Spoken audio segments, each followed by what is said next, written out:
all of this. I'm wondering from each one of you, what has participating in New American Dream been like, and does it somehow stand apart from perhaps other types of work that you've done in this field? And Afaf, I'll start with you, just your perspective on what this series has been like. So, Jenna, one of the things that I'm taking away from the series, and this is something that I somewhat knew, but I think it's really been emphasized throughout the series, is the prevalence and how systemic racism really works in such a profound way across the board towards so many communities.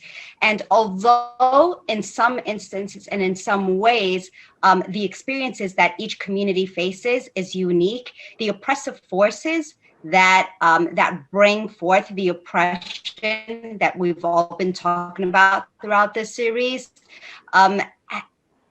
have pretty much been the same in terms of a dominating supremacy that is there, that is trying to be maintained at all costs, the economic disparities, how we see it prevalent in people's lives, in schools, in elections, in, biogenetics, and, and some of the specifics that this session has brought to light.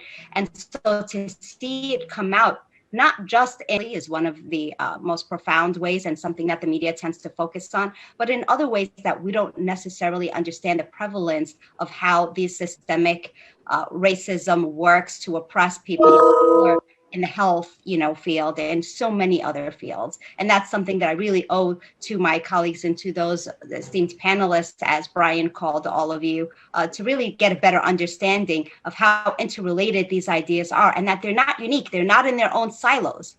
They all are under the same kind of oppressive force that works in connection, in gears with one another, and how they feed one another to really sort of silence folks and to really keep them as the dominating force. In this case, what we were talking about, white supremacy, to keep the dominators in power.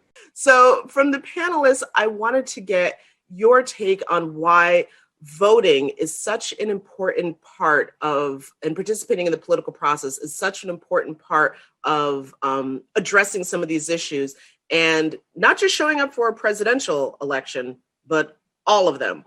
So, Afaf, I'll go back to you and tell us about getting people involved in the political process, which can seem like it's built to turn people off. Yes. So, CARE New York as an organization has really been focusing on getting out the vote, specifically within the Muslim community, because a large portion of the Muslim community, not all, but a large portion, is first or second generation American. And what I always remind people, and people are like, voting is really important. Well, I take my father. My father was very much into voting. Even if he was abroad at the time of an election, he would go to the embassy to cast his vote and call all of us to make sure we voted. So I was very lucky in that sense that he imparted the importance of it.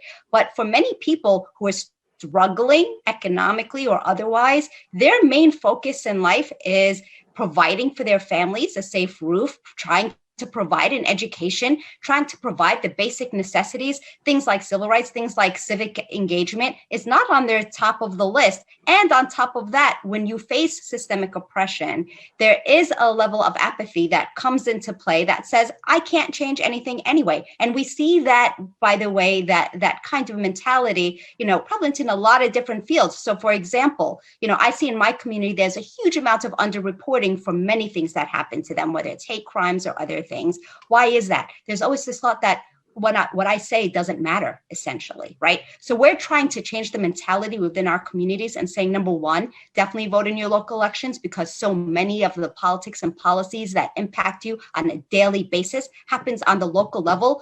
But now, Jenna, we're taking it to another level and saying, if you feel like your voice with the vote is not enough, then you need to be running yourself. Why are you waiting for other people to represent you, right? If you feel like that your vote alone is not enough, then you need to be engaged on an even higher level. The other thing that we're teaching our community is that elected officials should stop being looked at like rock stars or people that can't be touched. They're not officials, they're public servants, and they need to be treated as such, meaning they need to be held accountable. So when they make empty promises, or they come into, for example, your house of worship, and they're using you as a platform to get their name and their face out and their photo ops, and they say all the right words at the right times.